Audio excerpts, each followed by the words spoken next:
अब्बा जी, मोहल्ले के सारे बच्चों ने ईद के कपड़े ले लिए हैं। सब हमें दिखा दिखा के चिढ़ा रहे हैं। हमारे ईद के कपड़े कब आएंगे? अब्बा जी, मैंने भी ईद के कपड़े लेने हैं।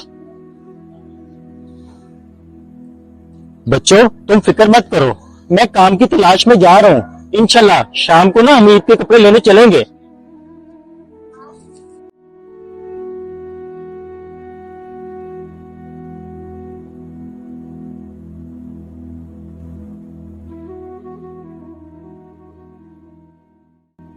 बिशारत भाई, आप कैसे आना होगा?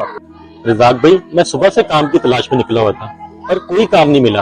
आपको तो पता है 2 दिन बाद ईद है। अगर कुछ पैसे उधार मिल जाते तो मैं अपने बच्चों की ईद के कपड़े ले लेता। और मैं आपसे वादा करता हूँ कि मैं बहुत जल्द आपके पैसे लौटा दूंगा।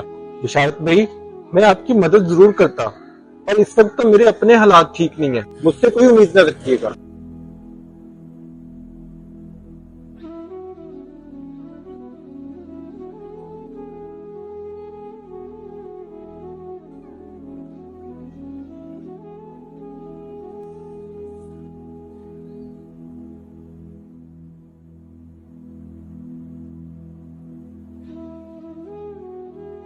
बच्चों, मुझे माफ कर दो।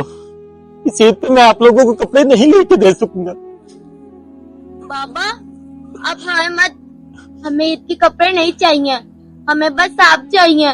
बाबा, कपड़ों का क्या है, वो तो हम फिर ले लेंगे, लेकिन अफसोस तो इस बात का है कि इस मुल्क के हुक्मरान और इस मुल्क के अमीर लोग हम जैसे गरीबों का ख्याल नहीं रखते।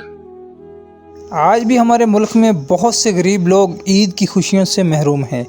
हमें चाहिए कि अपने आसपास गरीब लोगों का ख्याल रखें ताकि वो भी ईद की खुशियां मना सकें।